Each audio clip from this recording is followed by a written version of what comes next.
मुझे पूरा उम्मीद है कि आप लोग बिल्कुल ठीक होंगे, स्वस्थ होंगे। आज की जो हमारी वीडियो की जो टॉपिक रहेगा वो हरियाणा इलेक्शन, हरियाणा चुनाव पे रहेगा। तो सबसे पहले हम अपने टॉपिक को सीधा कवर करते हुए फर्स्ट पॉइंट पे आते हैं कि हरियाणा के बारे में कुछ जो रोचक जानकारी है वो हम आपको दे देते हैं, कुछ खास बातें हैं वो हम आपको बता देते हैं। हरियाणा जो है भारत के उत्तरी क्षेत्र में स्थित है। यहाँ पे कुल टोटल 22 जिले हैं और इसकी जो राजधानी है वो चंडीगढ़ में है। हरियाणा की कुल क्षेत्रफल 44,212 वर्ग किलोमीटर है, जो भारत के कुल क्षेत्रफल के 1.34% है। हरियाणा भारत के सबसे समृद्ध राज्य माना जाता है। समृद्ध कहने का मतलब है कि वहाँ के जो प्रति व्यक्ति आय है वो सभी राज्यों के तुलना में अधिक है। और आप ऐसे भी विजिट करेंगे हरियाणा का तो आप पाएंगे कि सभी राज्यों के तुलना में वाकई में वो बहुत ज़्यादा समृद्ध है। कागजों में कहने वाली बात नहीं है, वो है। अच्छा, वहाँ की जो पशुधन के लिए जैसे भैंस हो गया, गाय हो गया, इसके लिए जो वहाँ के गाय भैंस हो गए बहुत फेमस हैं, जिसके बहुत दूध देने वाले होते हैं। दूध वहाँ काफ़ी दूध से बने उत्पाद हो गए, दूध हो गए बहुत ज़्यादा काफ़ी मात्रा में पाया जाता है। अब बात करते हैं कि हरियाणा में जो है वहाँ की पारंपरिक घरों को हवेली कहते हैं। और हरियाणा की सड़कों की कुल लंबाई जो है वो 26,062 किलोमीटर है, जिसपे एक हरियाणा की जो सड़कें हैं उन पे काफ़ी फेमस मतलब हरियाणा रोडवेज के नाम से बसें हैं। बहुत तेज और बहुत सरपट दौड़ते रहती हैं। आपको हर मिनट पे जैसे मतलब आप और अदर राज्यों में जाएं ऑटो पाए जाते हैं, उसी तरह वहाँ की बसें मिल जाएंगी, हर मिनट में मिल जाएंगी। और काफ़ी टाइमिंग के साथ मतलब पहुँचा है। वहाँ पे प्रमुख यातायात का साधन जो कहा जाता है हरियाणा रोडवेज में को हरियाणा के अंदर जाना जाता है। जो हरियाणा का प्रदेश का गठन जो है वो नवंबर में 1966 को हुआ था। और जब से हरियाणा का गठन हुआ तब से वहाँ की राजनीति है एक रोचक बना हुआ है। हरियाणा जो है, जो यहाँ की प्रमुख पार्टियां हैं, इंडियन नेशनल कांग्रेस है, और दूसरा जो है वो भारतीय जनता पार्टी, और तीसरा जो है हरियाणा विकास पार्टी। तो ये जो तीन जो हैं प्रमुख पार्टियां हैं। चौथी जो अभी एंट्री ली है, वो 10 सालों में काफ़ी एक्टिव हो गई हरियाणा के अंदर में। जो आप पार्टी है काफ़ी वहाँ पे अपनी वोटर बना रही है और बढ़ा रही है। तो बात करते हैं वहाँ पे जो अभी के जो मुख्यमंत्री हैं, अभी के जो चुनावी हालात हैं, वो अभी जो वहाँ पे सभी पार्टियों के जो हालात हैं उस पर बात करते हैं थोड़ा सा। वहाँ के जो अभी मुख्यमंत्री हैं और अभी जो सरकार है वो भारतीय जनता पार्टी की सरकार है। और वहाँ पे नायब सिंह सैनी जो हैं वो मुख्यमंत्री हैं, जो कि मनोहर लाल खट्टर सिंह को हटा के उनके स्थान पर इनको मुख्यमंत्री बनाया गया था। नायब सिंह सैनी को अगर देखा जाए, अगर राजनीति नज़रिए से अगर देखा जाए तो उनको ओबीसी समाज से आते हैं। और ओबीसी वोटर को साधने के लिए ही भारतीय जनता पार्टी ने मनोहर लाल खट्टर को हटाकर और नायब सिंह सैनी को लाए थे। लेकिन अब वो तो चुनाव के बाद ही पता चलेगा कि कितने फायदेमंद साबित हुए। वैसे देखा जाए तो प्रमुख पार्टियों के साथ किसी का गठबंधन है नहीं, सभी अपने अपने लड़ रही है, चाहे कांग्रेस हो, चाहे भारतीय जनता पार्टी हो, चाहे आप पार्टी हो, चाहे हरियाणा विकास। अब बात करते हैं कि मतलब नेशनल कांग्रेस जो हुआ वहाँ पे कैंडिडेट 90 विधानसभा क्षेत्रों में 89 कैंडिडेट उतारे हैं, एक सीपीएम को दिए हैं। भारतीय जनता सीपीएम की बात करें तो मुझे नहीं लगता कि सीपीएम की कोई खास पैठ हरियाणा में है या पहले था। सीपीएम के हाँ ये है कि उसके कुछ मात्रा में कुछ परसेंटेज कोर वोटर होंगे जो उसको साधने के लिए कांग्रेस ने एक सीट उन्हें देकर उनके साथ गठबंधन किया है। और कांग्रेस को सपोर्ट है सपा पार्टी की तरफ से। अब बात करते हैं कि भारतीय जनता पार्टी की क्या स्थिति वहाँ पे अभी है। भारतीय जनता पार्टी लगातार 10 वर्षों से वहाँ पे सरकार बना रखी है। और बात करें तो जो भारतीय जनता पार्टी के जो लोकल स्तर पे वहाँ कोई ऐसे बड़े नेता है नहीं। दोनों बार जो चुनाव जीती है वो मोदी के नाम पे और मोदी लहर में जीती गई है। और राष्ट्रीय जो नेता हुए उनको चेहरा दिखा के, जो राष्ट्रीय स्तर पे, जो केंद्र स्तर पे जो नेता हुए उनके चेहरा दिखाकर दोनों चुनावों में जीत हासिल की। जो भारतीय जनता पार्टी का 2019 से जो कोई खास हालात वहाँ पे रहे नहीं हैं, जूझती रही है और जीत भले ही मिली हो चाहे, लेकिन वोट परसेंटेज भी घटा है। और वोट परसेंटेज के साथ साथ मतलब वहाँ पे हालात थोड़ा पतले ही होते नजर आ रहे हैं अभी। जैसे एग्जाम्पल फॉर हम ले लेते हैं कि 2019 का चुनाव जो हुआ था, लोकसभा चुनाव, उसमें 10 की 10 सीट जो है मिली थी भारतीय जनता पार्टी को। लेकिन इस बार जो 2024 में जो इलेक्शन हुए उसमें 5 सीटें जो हैं वो भारतीय जनता पार्टी के खाते से चली गई। और इसके कुछ बहुत ही मुद्दे हैं, वो मुद्दे पे भी बात करेंगे।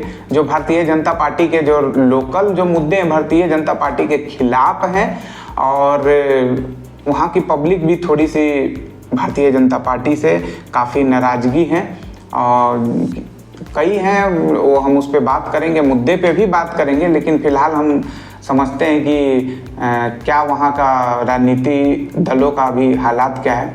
अब बात करें अब कांग्रेस की। कांग्रेस जो है 2019 के बाद थोड़ी बहुत वहाँ पे अपनी उपस्थिति मजबूत दर्ज कराई है।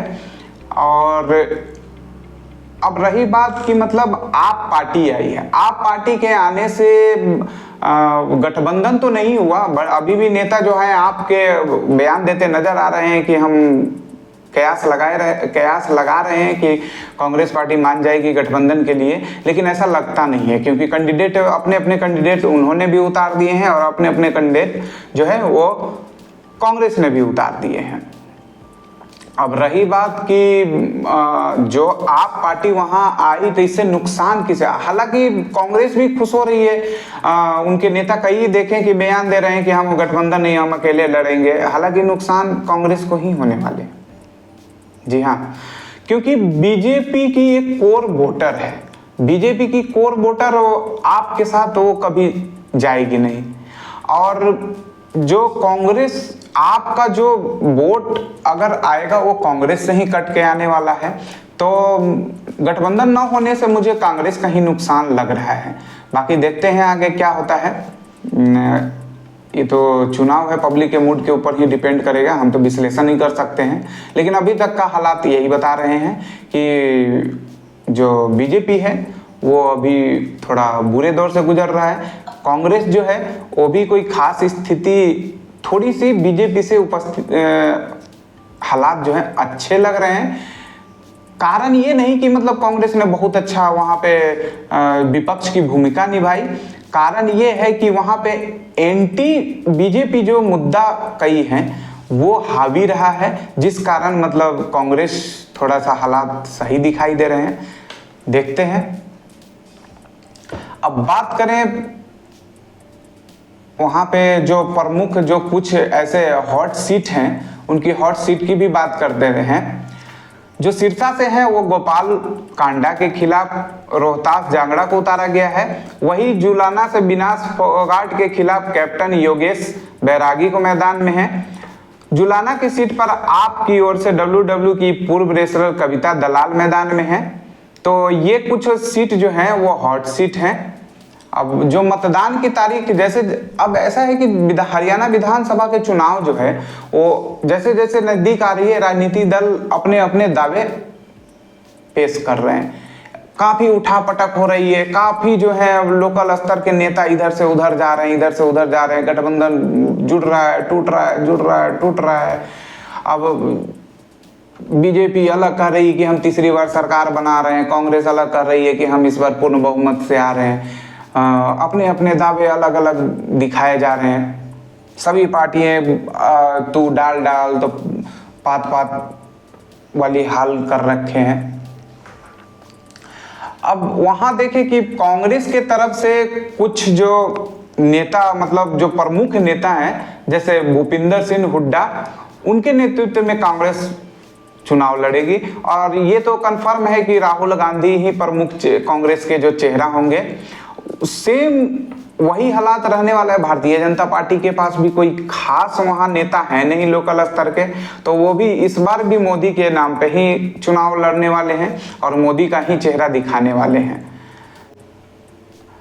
जो हरियाणा है, वो हरियाणा के चुनाव पे पूरे देश की नजर बनी हुई है।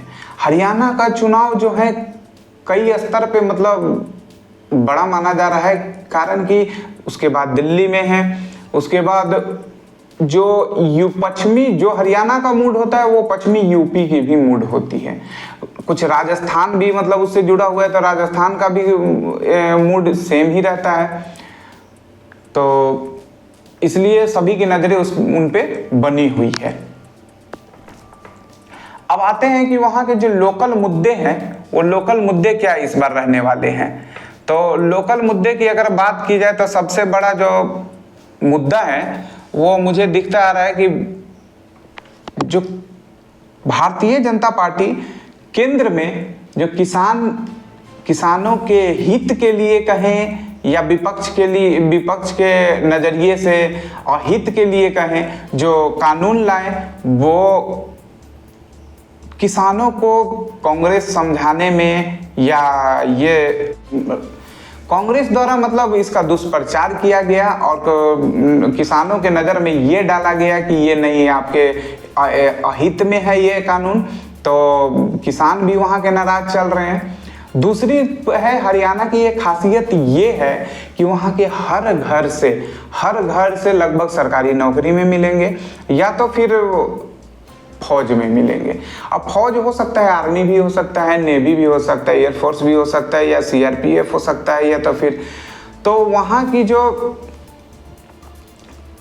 अग्निवीर योजना है वो भी भारी पड़ने वाली है इस बार भारतीय जनता पार्टी पे।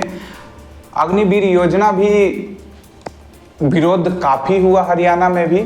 और तीसरी जो मुद्दा रहेगा वो ओल्ड पेंशन सिस्टम रहेगा, ओप्स ओल्ड, क्योंकि मैं पहले ही बता दिया आपको कि हरियाणा के जो हर घरों में से एक न एक कोई सरकारी नौकरी में होते हैं, तो ओप्स का मुद्दा भी काफ़ी जोरों पे रहेगा। उसके बाद जो मुद्दा रहेगा लोकल मुद्दे, जो मेन मुद्दे की हम बात कर रहे हैं कि ये मेन जो आपको जितने भी मुद्दे बता रहे हैं वो मेन मुद्दे बता रहे हैं हम आपको।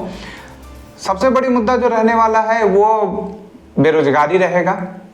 उसके बाद बेरोजगारी के मुद्दे के बाद जो अगर बात करें तो फिर वहाँ पे स्पोर्ट्स में भी काफ़ी रुचि है लोगों का। अगर बात कर ले ओलंपिक बात करें या जितने तरह की खेल हैं, उसमें सबसे ज़्यादा जो पार्टिसिपेट करने वाला राज्य है वो हरियाणा राज्य के ही खिलाड़ी होते हैं।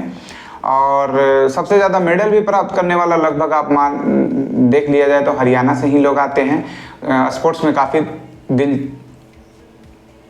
में काफ़ी दिलचस्पी होती है।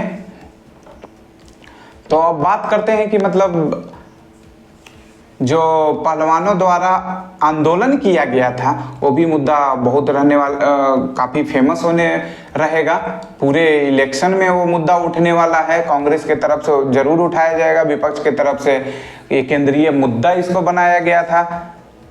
पहलवानों से जुड़ा मामला और ब्रिजभूषण शरण सिंह पर लगे आरोप भी हरियाणा चुनाव में अहम मुद्दा बिल्कुल रहेगा। कांग्रेस इसको बहुत ही जोर शोर से लेके आएगी कि पहलवानों पे अन्याय किया जा रहा है, न्याय उनके साथ नहीं किया जा रहा है, उनको सुरक्षा नहीं दिया जा रहा है। मतलब इस तरह से दुष्प्रचार करने वाले कांग्रेस जरूर है। अब बात करते हैं कि मतलब निष्कर्ष क्या, इस पूरे विश्लेषण का निष्कर्ष यही निकलता है कि भारतीय जनता पार्टी कहीं ना कहीं जो है वो मुश्किल में दिखाई दे रही है और कांग्रेस जो है हर बार की भांति से थोड़ा मजबूत दिखाई दे रहा है। और बाकी देखते हैं। और आप भी कमेंट सेक्शन में ज़रूर बताएं कि मतलब किसकी जीत वहाँ पे होने जा रही है और आप लोग किसको वोट देने जा रहे हैं। मैं उम्मीद करता हूँ कि आपको वीडियो अच्छा लगा होगा, और वीडियो अगर अच्छी लगी है तो प्लीज़ सब्सक्राइब करना मत भूलें, लाइक करना ना भूलें, कमेंट जरूर करें, प्लीज़ सब्सक्राइब करना ना भूलें। नमस्कार।